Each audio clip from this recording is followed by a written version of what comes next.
Fala pessoal, todos bem? Sejam todos muito bem-vindos, eu sou o William Godoy.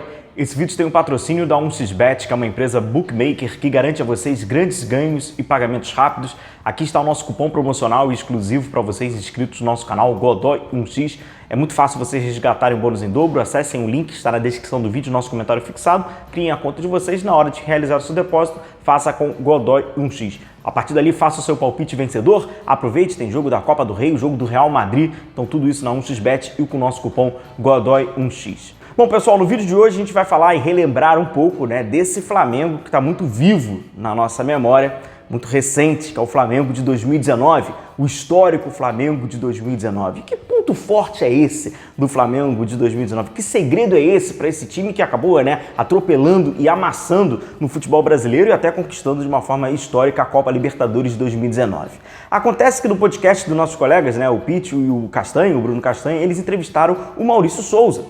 Por um longo tempo, ele foi ali funcionário do Flamengo, esteve ali à frente dos garotos, e inclusive tinha ali uma certa relação com a equipe profissional, quando assim começava uma competição, sobretudo o Campeonato Estadual, ele estava à frente da competição. Muito fez recentemente o Mário Jorge, e o Maurício Souza acabou falando, e revelando ali, segundo as suas análises ali, o que ele enxerga desse Flamengo, e bate muito com aquilo que a gente já tem falado em outras oportunidades, que muitos outros profissionais falam dessa grande figura que foi esse Flamengo 2019 do Jorge Jesus, essa grande identidade desse time, inclusive taticamente. Taticamente era um time muito enriquecedor, principalmente sobre um aspecto. Vamos falar um pouquinho sobre isso, pedir para vocês deixarem o like de vocês, que é muito importante, deixa a curtida de vocês, é muito importante, e claro, se inscreva no nosso canal. O amigo rubro-negro que ainda não está inscrito por aqui, aperta o botão de inscrever-se e vamos juntos acompanhar as notícias, informações, análise e opinião sobre o nosso Flamengo. Pois então, galera, o Maurício Souza, ali junto com o Castanha e com o Pitch no De Papo Podcast, ele acabou falando que eu conseguia ver muita coisa nos jogos e depois conversei muito com Rodrigo Caio e Felipe Luiz, caras que a gente mais trocava ideia, depois da saída dele. Depois da saída dele, o clube teve muita dificuldade para encontrar um treinador que se sentisse bem à vontade, porque sempre tinha comparação. Mas eu falo para vocês, sem medo de errar, que o grande segredo do Jorge Jesus, e para mim foi o time mais europeu que vi jogar no Brasil, no que tange parte defensiva, o grande segredo dele estava na construção do sistema defensivo dele. A maneira de jogar com a bola dele não era muito elaborada, tinha muita qualidade, é um treinador que tem um poder de convencimento muito grande, mas defensivamente todo jogo foi uma aula. E eu acho que isso acaba corroborando e eu concordo demais com a opinião e com essa, o Maurício acabar falando ali sobre a opinião dele da questão defensiva. Eu acho que sobre esse time de 2019, apesar dele ter batido recordes ofensivos, apesar de ter feito, ofensivamente, sobretudo ali a sua dupla de ataque como os melhores jogadores do continente, Bruno Henrique e Gabigol, defensivamente esse time, ele era o grande pilar desse time era defensivamente, inclusive na parte ofensiva, porque vale lembrar, o que esse Flamengo marcou de gols, recuperando a bola próximo à sua área, próximo ao seu ataque, não era brincadeira. E quando a gente fala defensivamente, por natural consequência, um vício nosso cultural de ver o futebol, a gente vai achar que defensivamente são os laterais e a zaga. Não.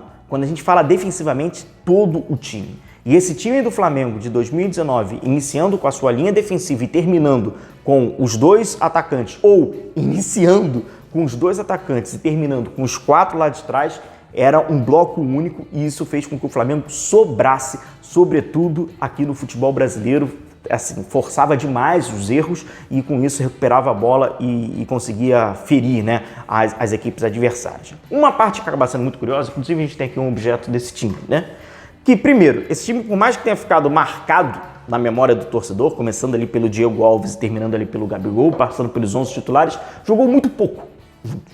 Nós estamos falando de apenas 8 jogos juntos, sendo que desses 8, 2 deles foram na reta final, foram no Mundial de Clubes. Então foram apenas 6 jogos do Campeonato Brasileiro e contando também ali a Copa Libertadores desse time histórico. Então, por mais que a gente vá usar referências desses jogadores que jogaram apenas, repito, 8 vezes juntos, A gente vai trazer como referência o nome, né?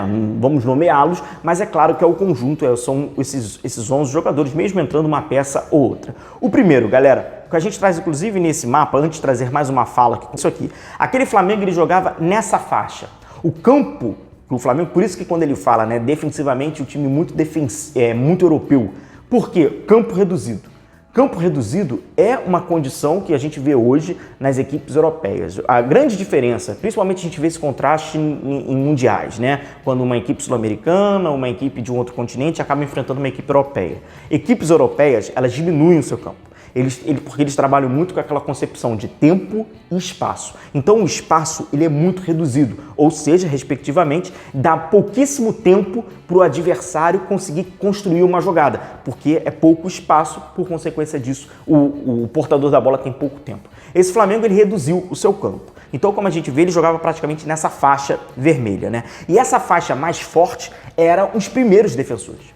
O Flamengo está atacando para o lado direito e essa faixa vermelha os primeiros defensores. A primeira linha de marcação do Flamengo, ela era muito forte e era muito ativa. E era nomeada, obviamente, pela dupla de ataque, Bruno Henrique e Gabigol.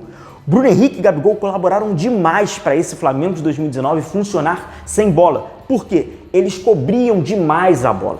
E quando o Bruno Henrique e Gabigol cobriam demais a bola, havia uma segunda linha, a linha que jogava atrás dele, com Gerson, Arrascaeta e Everton Ribeiro. Esses três jogadores ajudavam naturalmente esses dois mais à frente, eles faziam um pouco mais de vigilância, coberturas defensivas, mas a marcação mais ativa e mais agressiva era da dupla, Bruno Henrique e Gabigol. E com isso, esses 5 jogadores que ficavam mais à frente, eles permitiam que a última linha defensiva, composta por Rafinha, Rodrigo Caio, Pablo Mari e Felipe Luiz, se adiantasse. Então, com isso, o Flamengo conseguia jogar naquele bloco, né, bem que a gente via, né, o campo ficava bem reduzido, que é naturalmente essa imagem aqui. Essa faixa vermelha é mais ou menos a média da altura em que jogavam os 4 defensores. Então, a linha defensiva do Flamengo jogava muito à frente. O principal conceito defensivo do trabalho do Jorge Jesus era bola coberta e bola descoberta. Inclusive, quando essa última linha dos laterais com os zagueiros, ela não estava bem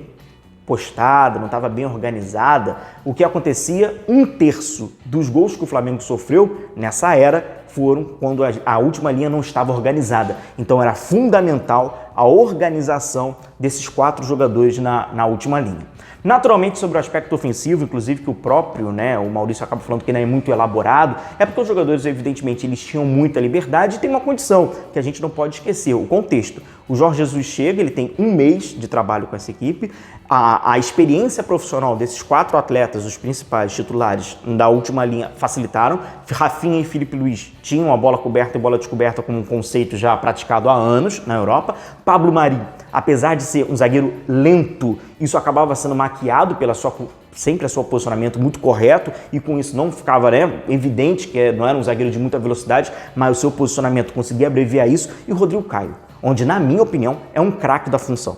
O Rodrigo Caio, sobre esse aspecto de saber subir, o momento de descer, o posicionamento corporal, craque da função. Foi um dos melhores zagueiros que a gente viu no futebol brasileiro mais recente para cumprir tão bem essa questão. E mais à frente da linha defensiva, né, tinha o William Arão, que trabalhava como um terceiro homem na saída de bola, e mais à frente o Gerson. Gerson que era praticamente o pêndulo desse time. E esse aqui é o mapa de distribuição de passes do Gerson. Ele era um jogador fundamental sobre encontrar esse espaço para que esse time acelerasse um pouco mais à frente. A aceleração que era uma marca mais ou menos desse time. Por quê? Quando encontravam um espaço, eles atacavam com velocidade. E até inclusive isso corrobora com uma fala também do Maurício Souza.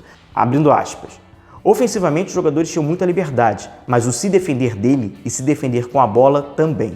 O que chama de atacar marcando era impressionante. Cansei de ver o Flamengo perder a bola no ataque, recuperar a bola e fazer o gol.